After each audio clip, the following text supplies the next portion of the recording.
वैसे तो आपको हर चीज में प्रोटेक्शन चाहिए।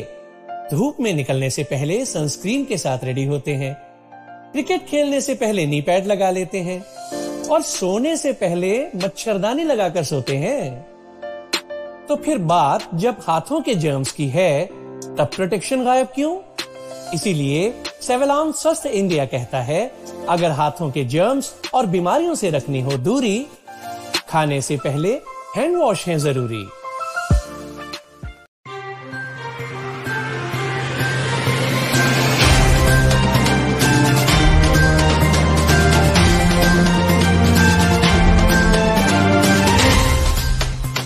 নমস্কার, স্বাগত জানাই একটি বিশেষ আঞ্চলিক অধিবেশনে, যেখানে বহুভাষী ভারত 3.0 সহযোগিতার মাধ্যমে একটি ইতিবাচক সমাজ গড়ে তোলার সক্রিয় প্রচেষ্টা। এটি একটি পারস্পরিক উদ্যোগ, স্পেকট্রাম, দ্য অ্যাওয়ারনেস প্রজেক্ট এবং রেডিও উড়ানের সংঘবদ্ধ মধ্যস্থতায় একটি বিশেষ রূপ পেতে চলেছে।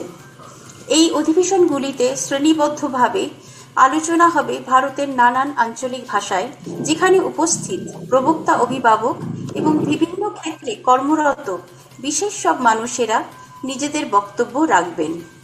আজকে আমাদের আলোচনার মাধ্যম হলো বাংলা ভাষা। স্পেকট্রাম দ্য অ্যাওয়ারনেস প্রজেক্ট একটি অভিভাবক সহায়ক গোষ্ঠী, যারা সমর্পিত সমাজ সচেতনতা গড়ে তোলার জন্য সেই সমস্ত পরিবারের প্রতি যাদের সন্তানেরা ভিন্নভাবে সক্ষম এবং কোনো প্রকার প্রতিবন্ধকতার দ্বারা আক্রান্ত। এই বছর আমাদের আলোচ্য বিষয়বস্তু হল সমাজের একপেশি ধ্যান ধারণা ও মানসিকতা বদলের অঙ্গীকার এবং সর্বপ্রকার মানুষদের অন্তর্ভুক্তির উদ্যোগে বাস্তব রূপ দেওয়া। আমি ইন্দ্রাণী চ্যাটার্জি, আজকের অধিবেশনের সঞ্চালিকা। আমি একজন অটিস্টিক সন্তানের মা, যে এখন প্রাপ্তবয়স্ক এবং অটিজম স্পেকট্রামের অন্তর্ভুক্ত। এছাড়া আমি একজন প্রকাশিত লেখিকা এবং মূলত কবিতা রচনা করে থাকি। আমি বিভিন্ন লেখার মঞ্চের সঙ্গে যুক্ত রয়েছি এবং আমার লেখার মানের জন্য বেশ কিছু সম্মানে ভূষিত হয়েছি। আমি এবং আমার ছেলে একসাথে রবীন্দ্রসঙ্গীত শিক্ষা গ্রহণ করি এবং আমরা বিশারদ পরীক্ষায় অতিক্রম করে সঙ্গীতে স্নাতকোত্তর ডিগ্রি অর্জন করেছি। এই মঞ্চে আমি এখন স্বাগত জানাবো আমার সঙ্গে উপস্থিত একজন বিশেষ অতিথির সঙ্গে, ডক্টর অনিতা দাস। পেশায় উনি ডেন্টাল সার্জন। ওনার শিক্ষাগত যোগ্যতা MDS in oral and maxillofacial pathology. ওনার এই দীর্ঘ শিক্ষাগত সফরে উনি অনেক ক্ষেত্রেই প্রথম, দ্বিতীয় এবং তৃতীয় স্থান অধিকার করেছেন। উনি পাবলিক সার্ভিস এক্সাম পরীক্ষায় সফলতার সঙ্গে উত্তীর্ণ হয়ে dental surgeon under government of Tripura ডাক্তারি পদে যোগদান করেন। এই পদে যোগদান করার আগে উনি Pearson memorial hospital under Visva Bharati university, Santiniketan, পশ্চিমবঙ্গে অবস্থিত, সেখানে উনি কর্মরত ছিলেন। চাকুরিরত অবস্থায় তিনি সর্বভারতীয় স্নাতকোত্তর পরীক্ষায় বসেন এবং মাস্টার ডিগ্রি অর্জন করেন। দাঁতের স্বাস্থ্যবিধি সম্পর্কে চেতনা জাগানোর জন্য উনি ভিন্ন সক্ষম মানুষদের সঙ্গে বহুবিধ কর্মসূচিতে যোগদান করেন। উনি স্পেশাল অলিম্পিক্স 2022 অন্তর্ভুক্ত অভয় মিশনে যোগদান করেন, দাঁতের স্বাস্থ্য বিষয়ে সচেতনতা গড়ে তোলার চেষ্টা করেন। উনি একজন অটিস্টিক সন্তানের মা এবং নিরলস প্রচেষ্টা করে চলেছেন ওনার সন্তানকে এই সমাজে প্রতিষ্ঠা পাওয়ানোর জন্য। এবার আমি ওনাকে আহ্বান করব আমাদের মঞ্চে। নমস্কার ডক্টর অনিতা দাস, আপনাকে স্বাগত জানাই আমাদের এই আলোচনার পর্বে, যেখানে আমরা সমাজের একপেশি ধ্যান ধারণা সম্পর্কে আলোচনা করব, বিশেষ করে ভিন্ন সক্ষম শ্রেণী ব্যক্তিদের প্রতি। প্রথমেই আমি অনুরোধ করব, আপনি যদি আমাদের শ্রোতাদের নিজেদের সম্পর্কে কিছু বলেন, বিশেষ করে আপনার এই ভিন্ন জীবনযাত্রায় আপনি প্রতিটি পদক্ষেপ কিভাবে নিয়েছেন, আপনি যদি আমাদের একটু বলেন। ধন্যবাদ।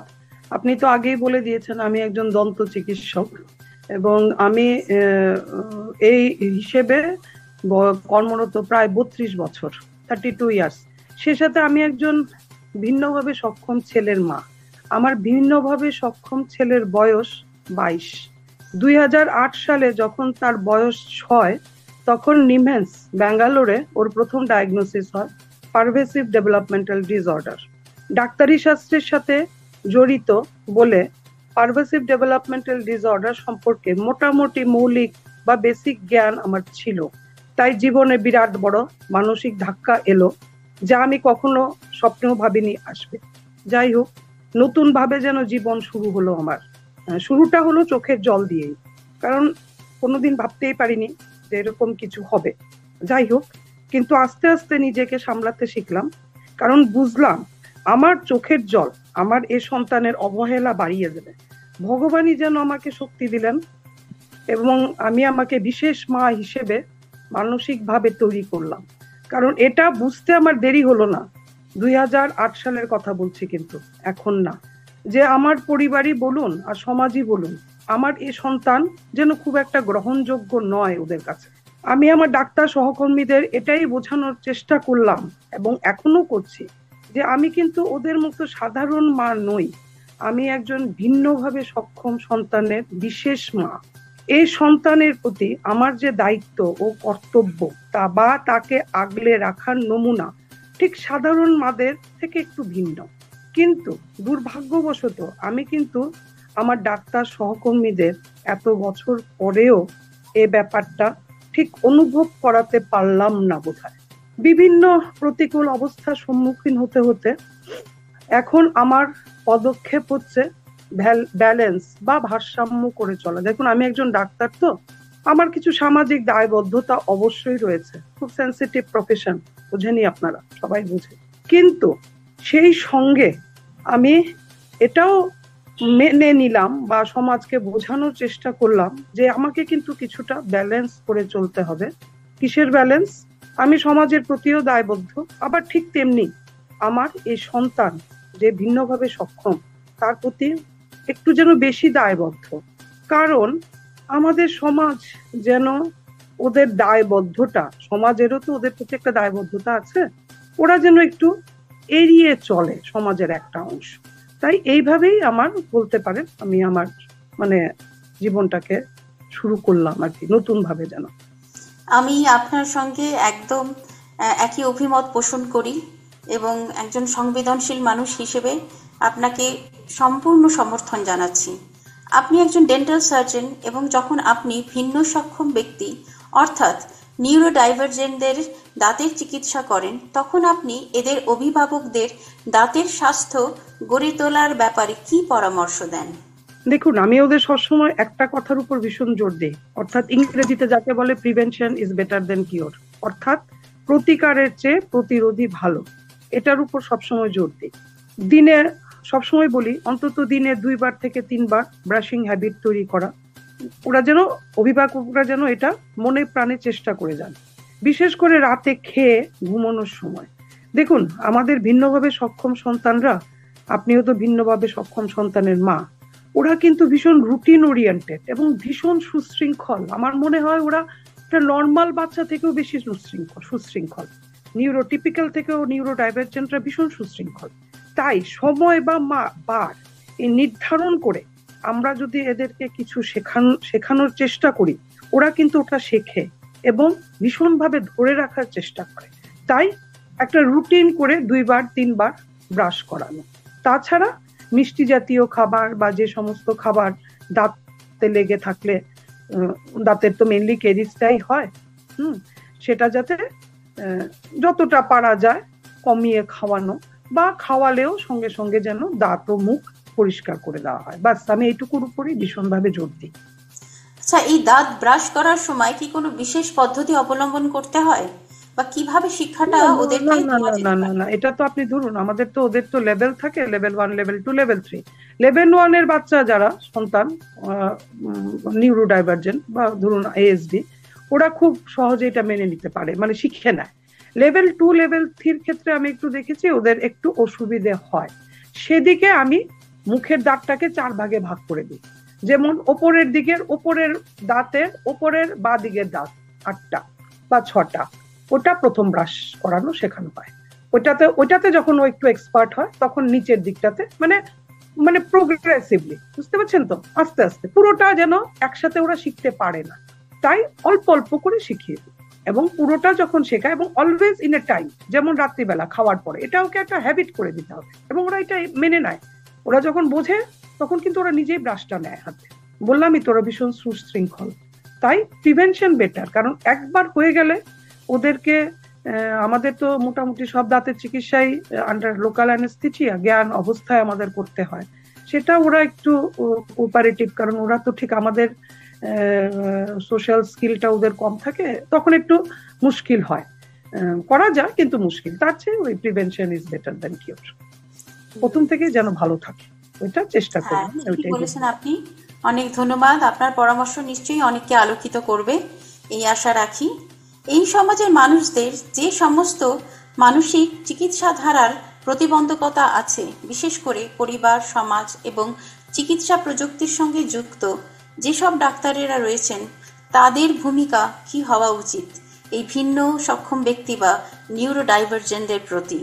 দেখুন, মানসিক চিন্তাধারার প্রতিবন্ধকতা যা রয়েছে তার মূল বা একটা কারণ আমার মনে হয় যে এই যে নিউরোডাইভার্জেন্ট এই বাচ্চাদের সম্পর্কে, যার মধ্যে ধরুন একটা অটিজম স্পেকট্রাম ডিসঅর্ডার আসে, এই সম্পর্কে একটু জ্ঞানটা, মৌলিক বা বিস্তারিত ধারণাটা আমরা মানুষের কাছে এখনো যেন পৌঁছানো হয়নি, সেটা আগে পৌঁছে দিতে হবে। মানে ব্যাপারটা কি, কারণ দেখুন ডাক্তারি শাস্ত্রে বেশিরভাগ রোগী যেটা হয় সেটা ওষুধ দিয়ে বা ধরুন অল্প স্বল্প সার্জারি করে বা কিছু ভ্যাকসিন দিয়ে প্রতিরোধ করা যায়। সব চিকিৎসারই একটা নির্দিষ্ট সময়সীমা থাকে। সেই দিক থেকে এএসডি বা আপনি নিউরোডাইভার্জেন্ট বিভিন্ন টাইপের, এগুলো কিন্তু একটা চ্যালেঞ্জ মেডিকেল সায়েন্সের, এটা আমি বুঝি। It is a challenge to the medical science. চ্যালেঞ্জের কারণটা হচ্ছে এই ডিসঅর্ডারের কারণ চিকিৎসা শাস্ত্র কিন্তু এখনো পুরোপুরি, চিকিৎসা শাস্ত্রের কাছে এখনো পুরোপুরি পরিষ্কার নয়। তবে এটা ঠিক যে এটা মাল্টিপল জেনেটিক ডিসঅর্ডারের জন্য দায়ী, এই রোগের নিউরোডাইভার্জেন্টরা দায়ী, এটার জন্যই রোগটা হয়। এবার এই যে মাল্টিপল জেনেটিক মিউটেশন, এর জন্য কি হয়, এই বাচ্চাদের মস্তিষ্কের কার্যকারিতা একটু আলাদা রকমের হয়। মানে ধরুন কি, যেমন প্রতিদিন বেঁচে থাকার জন্য যে ওদের ডেইলি স্কিলস বা দৈনিক দক্ষতা যা আমরা নিয়ে জন্মাই অনেকটা বলতে পারি, সেটা ওদের মধ্যে থাকে না, বা থাকলেও পূর্ণ প্রকাশিত থাকে না। এদের মস্তিষ্কের কার্যকারিতা ঠিক করতে হলে বা ওদের পূর্ণ প্রকাশিত করতে হলে এদের বিভিন্ন বিষয়, সময়ে, বয়সে বিভিন্ন জোরালো প্রশিক্ষণের প্রয়োজন, এবং এই জোরালো প্রশিক্ষণ বছরের পর বছর চালিয়ে যেতে হয়। মানে এটার যেন কোনো শেষ নেই, আপনি চালিয়ে যাবেন, আসবে, প্রোগ্রেস হবে। এটা একটা বিশাল সময়ের ব্যাপার। আবার এটাও আমাদের বুঝতে হবে যে এদের মধ্যে কমিউনিকেশন স্কিল নেই বা যোগাযোগ দক্ষতা অনেকের মধ্যে থাকে না, কিন্তু ওদের একটা অপূর্ব ভগবান প্রদত্ত ব্যাপার থাকে। যেমন ওদের মধ্যে অনেকেই অপূর্ব গান গাইতে পারে, যেমন আমার ছেলেই বলি, ওকে আপনি প্রশ্ন করুন তোমার নাম কি, ও ভালো করে উত্তরই দিতে পারবে না, বা বললেও এক ওয়ার্ডে বলবে, কিন্তু ও অপূর্ব রবীন্দ্রসঙ্গীত গাইতে পারে, মনে রাখতে পারে, যে কথার অর্থ ও বোঝে না সেটাও মনে রাখতে পারে। ওর কাছে কিন্তু বাংলাটা একটা ফরেন ল্যাঙ্গুয়েজ, ও কিন্তু কিছু বোঝে না, এটা বোঝে না বলেই তো কমিউনিকেট করতে পারে না আমার সাথে, ঠিক আছে, কিন্তু অপূর্ব মনে রাখতে পারে, অপূর্ব সুর দিতে পারে। আবার অনেকে আছে অপূর্ব আঁকতে পারে। মানে এগুলো যেন ভগবান প্রদত্ত প্রতিভা ওদের মধ্যে রয়ে গেছে, এবং আমাদের এই প্রতিভার উপর গুরুত্ব দিয়ে কিন্তু প্রশিক্ষণ দেওয়াটা আমাদের এগিয়ে যেতে হবে। এবং আমাদের আমার মনে হয় এই মৌলিক জ্ঞানটার অভাব রয়েছে, এবং যেহেতু এটা বছরের পর বছর একটা প্রশিক্ষণ দরকার, ওই জন্যই কিছুটা আমাদের একটা মানসিক ডিপ্রেশন বা মানসিক প্রতিবন্ধকতা আমাদের মধ্যে চলে আসে। এটা একটা কারণ হতে পারে, এটা একটা কারণ না, এটা একটা বিশাল কারণ। কারণ আমি এখনো দেখেছি চিকিৎসকদের মধ্যে যেন এই বিষয়টা একটু অনেকের কাছেই যেন আমার মনে হয় ঠিক আছে, ওরা এএসডি কি, কারণ কি জানে, কিন্তু ওই অবধি যেন শেষ চিকিৎসকদের মধ্যে। ওটাকে কিভাবে আমরা এগিয়ে যাব, ওদেরকে কিভাবে আমরা সমাজে নেব, গঠন করব, কিভাবে প্রশিক্ষণ করব, উন্নতি করব, এটাতে কিন্তু একটা বিরাট গ্যাপ আমি আমার চাকরি জীবন বা আমি শাস্ত্রের থেকে আমার একটা ফাঁক কিন্তু রয়ে যায়। এবং আমাদের কিন্তু এই মানসিক প্রতিবন্ধকতা যদি এড়াতে হয়, পরিবার থেকে বলুন, সমাজ থেকে বলুন, ডাক্তারদের কিন্তু এগিয়ে আসতে হবে, চিকিৎসকদের কিন্তু এগিয়ে আসতে হবে, এবং একটু বেশি পরিশ্রম করতে হবে। কারণ আমি বললাম আগেই যে রোগটা একটু আলাদা, এটা কিন্তু ঠিক আর 5টা রোগের মতো। তাই আমার এখানে আমি বলছি মানসিক প্রতিবন্ধকতা অবশ্যই এড়িয়ে আমরা ওভারকাম করতে পারবো যদি রোগের জ্ঞানটা, ওদের প্রশিক্ষণটা এবং ওদের যে প্রতিভা আছে, ভগবানগত প্রতিভা যেটা ওদের মধ্যে, এগুলো আমাদের সবগুলোকে মিলিয়ে চিকিৎসকদের সাহায্যে আমাদের এগিয়ে যেতে হবে মানসিক প্রতিবন্ধকতা যদি আমরা দূর করতে চাই। তো আপনি এই ডাক্তারের কাছ থেকে কি ধরনের সহায়তা আশা করেন? কিভাবে এরা এগিয়ে আসলে সুবিধা হয় বলে আপনার মনে হয়? যেরকম ধরুন আমরা করোনার সময় বিভিন্ন আমরা প্রোগ্রাম করেছি, বা এই যে পোলিও নিরাময়, ঠিক আছে, বিভিন্ন ভাবে প্রশিক্ষণ দিয়েছি। এবং এই যে ধরুন 2025 টিউবারকুলোসিস নিরাময়, মানে এটা নির্মূল, অর্থাৎ আমাদের টিউবারকুলোসিস শেষ করে দিতে হবে, সেই জন্য আমরা বিভিন্ন রকম টেস্ট গ্রামে গ্রামে যাচ্ছি, করাচ্ছি। হ্যাঁ, এখানে একটা তফাৎ আছে, আমাদের শুধু কারণটা বললে হবে না বা একটা ভ্যাকসিন দিয়ে চিকিৎসা করতে হবে না, আমাদের সমাজকে প্রশিক্ষণটা, ওদের যে প্রশিক্ষণটা ওদের যে কতটা দরকার, এটাই যে ওদের ট্রিটমেন্ট, এটা আমাদের বোঝাতে হবে। তবেই পরিবারও এগিয়ে আসবে, সমাজও এগিয়ে আসবে। ওদের প্রশিক্ষণটা যেন আরেকটু বেশি হয়, ওরা যেন নর্মাল বাচ্চাদের মধ্যে থেকেই ওদের প্রশিক্ষণ হয়, বা এইভাবে ডাক্তারদের কিন্তু চিকিৎসকদের এগিয়ে আসতে হবে আমার মনে হয়, যেহেতু এটা চিকিৎসা শাস্ত্রেরই একটা চ্যালেঞ্জ। একদম সঠিক বলেছেন আপনি, এবং খুব সুন্দরভাবে আপনার বক্তব্য তুলে ধরেছেন। আর যে সমস্ত উচ্চপদস্থ ব্যক্তিরা পরিকল্পনা গঠনের দায়িত্বে আছেন, তাদের উদ্দেশ্যে আপনি কি বক্তব্য রাখতে চান? দেখুন, ডিসেবল অ্যাক্ট 2016 পরিকল্পনা কিন্তু হয়ে গেছে, এই কিন্তু ওদের ডিসেবল 2016 অনেক পরিকল্পনার পরেই এই অ্যাক্ট এসেছে, ঠিক আছে, যার মধ্যে ওদের প্রশিক্ষণের অধিকার, ওদের ইকো ফ্রেন্ডলি অ্যাকোমোডেশনের অধিকার, অর্থাৎ বন্ধুত্বপূর্ণ আবাসন স্থান, ওরা সবকিছুতে অ্যাডাপ্ট করতে পারে না, ওদের একটা বন্ধুত্বপূর্ণ স্থান লাগে। আমরা হঠাৎ করে ওদেরকে নতুন জায়গায় নিয়ে অ্যাডাপ্টেশন করতে পারি না, যেটাকে আমরা বলি অ্যাকোমোডেশন অধিকার।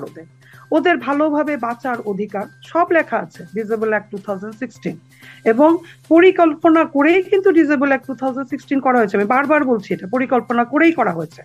একটা অ্যাক্ট তো এমনি হয় না, পরিকল্পনা করেই হয়, ঠিক আছে। কিন্তু দুর্ভাগ্যবশত এই ডিসেবল অ্যাক্টের প্র্যাকটিক্যাল ইমপ্লিমেন্টেশন, অর্থাৎ ব্যবহারিক বাস্তবায়ন হচ্ছে না, এবং সেজন্যই কিন্তু সব দিক থেকে, বিশেষ করে আমাদের এই ভিন্ন ভাবে, এই যে আমাদের সক্ষম বাচ্চারা, ওরা বিশেষভাবে বঞ্চিত হচ্ছে। কারণ ওরা ঠিক বোঝেই না ওদের জন্য কোনটা ভালো কোনটা খারাপ।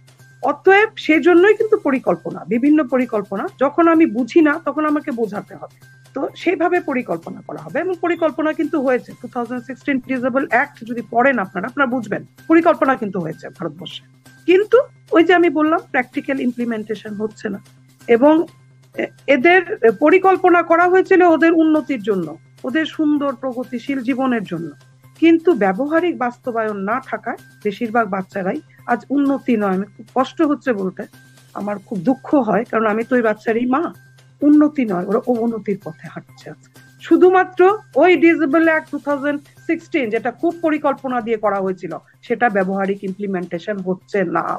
হ্যাঁ, আপনার কথার সঙ্গেও আমিও সহ অভিমত পোষণ করি যে সমাজের যারা সমস্ত উচ্চপদস্থ লোকেরা রয়েছে এবং যাদের কাঁধে এই ভার দেওয়া রয়েছে, তাদেরকে আরো বেশি সক্রিয় হয়ে উঠতে হবে এবং এগিয়ে আসতে হবে আমাদের সন্তানদের প্রতিষ্ঠা পাইয়ে দেওয়ার জন্য। আপনার কি বার্তা থাকবে এই সমস্ত অভিভাবকদের প্রতি যাদের জীবনযাত্রা এই ভিন্নভাবে সক্ষম সন্তানদের নিয়ে, এবং সমাজের মানুষদের প্রতি এদের কি প্রতিক্রিয়া হওয়া উচিত বলে আপনি ধারণা করেন? দেখুন, সবচেয়ে প্রথম আমি ভিন্নভাবে সক্ষম মাদের প্রতি আমার একটাই আবেদন, চোখের জল মুছে ফেলুন, মানসিকভাবে শক্ত হন, এগিয়ে আসতে হবে কিন্তু আপনাকেই সবচেয়ে আগে, কারণ আপনি তো গর্ভধারিণী মা, আপনাকে এগিয়ে আসতে হবে, সবচেয়ে আগে আপনাকে এগিয়ে আসতে হবে। এবং সেজন্য আমি অনেক চোখের জল ফেলেছি, আমি প্রথমেই বলেছি, সেটা মুছে দিতে হবে এবং আমাকে মানসিকভাবে শক্ত হয়ে উঠতে হবে।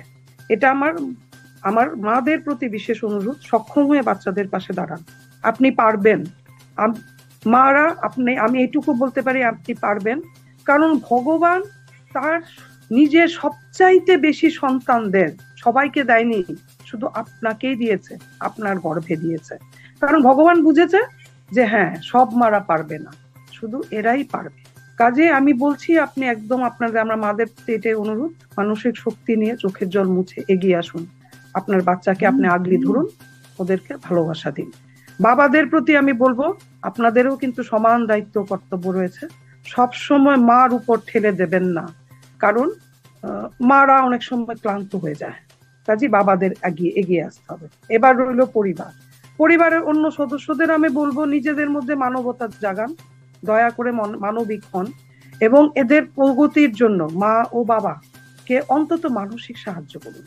ক্লান্ত হয়ে যায়, কারণ আমি আপনাকে আগেই বলেছি, এটা চিকিৎসা শাস্ত্রে সেই 2-3 মাসের চিকিৎসা নয়, বছরের পর বছর অক্লান্ত প্রশিক্ষণ। আচ্ছা, আর সমাজে বিশেষ করে, আমিও বুদ্ধিজীবী, আপনিও বুদ্ধিজীবী, লেখেন, আমি ডাক্তারি করি, বুদ্ধিজীবীদের কাছে আমার একটাই অনুরোধ, একটু ব্যক্তি স্বার্থটা ত্যাগ করতে হবে। ব্যক্তি স্বার্থটা ত্যাগ করে একটু পরিশ্রম করতে হবে, একটু এগিয়ে আসুন, ওদের ভালোবাসুন, ওদের পাশে দাঁড়ান। ওরা ভিন্নভাবে সক্ষম, আমি আবার বলছি, ওরা কিন্তু সক্ষম।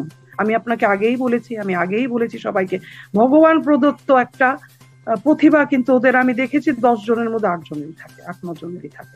আমাদের সেটা খুঁজে বার করতে হবে এবং ওদের পাশে দাঁড়াতে হবে, এবং বুদ্ধিজীবীদের এগিয়ে আসতে হবে। আমিও বুদ্ধিজীবী, আমি সবাইকে বলছি, ওরা কিন্তু আপনাদের, আরেকটা কথা আমি বলে দিচ্ছি সমাজকে, সবাইকে, ওরা কিন্তু আপনাদের দয়া চায় না, ওরা আপনাদের এমপ্যাথি চায়, সহমর্মিতা চায়। ওদের মধ্যে অনেক প্রতিভা আছে, সেগুলো একটু জাগিয়ে তুলুন, চেষ্টা করুন, জাগিয়ে তুলতে সাহায্য করুন, ওদের ভালোবাসুন, তাহলেই ওরা অনেক। হলাম আপনার বক্তব্যে। অনেক ধন্যবাদ ডক্টর অনিতা দাস, আমাদের এই অনুষ্ঠানে উপস্থিত হয়ে আপনার মূল্যবান মতামত, অভিজ্ঞতা এবং জীবন দর্শন শ্রোতা বন্ধুদের সঙ্গে ভাগ করে নেওয়ার জন্য।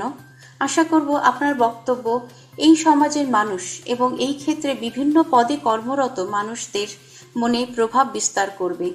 আমি আমার শ্রোতা বন্ধুদের উদ্দেশ্যেও ধন্যবাদ জ্ঞাপন করতে চাই আমাদের আলোচনা ধৈর্য ধরে শোনার জন্য এবং আমাদের এই প্রচেষ্টাকে সাফল্যমণ্ডিত করার জন্য। স্পেকট্রাম, দ্য অ্যাওয়ারনেস প্রজেক্ট এবং আমার তরফ থেকে আমি আন্তরিক ধন্যবাদ জানাতে চাই মিস্টার দানিশ মহাজন এবং ওনার সহকর্মী দলকে। ওনার প্রতিষ্ঠিত রেডিও উড়ান, যা একমাত্র প্রতিবন্ধীদের জন্য রেডিও স্টেশন, যেখানে আমাদের সুযোগ করে দেওয়ার জন্য, যাতে আমাদের এই আলোচনা এবং সমাজের প্রতি বার্তা দূর দূরান্ত পর্যন্ত পৌঁছে যায়, সমাজের বিভিন্ন স্তরের এবং বিভিন্ন প্রান্তের মানুষের কাছে। আরও একবার সকলকে ধন্যবাদ জানিয়ে আমার এই অনুষ্ঠান আমি আজকের মতোই সমাপ্ত করতে চাই। নমস্কার।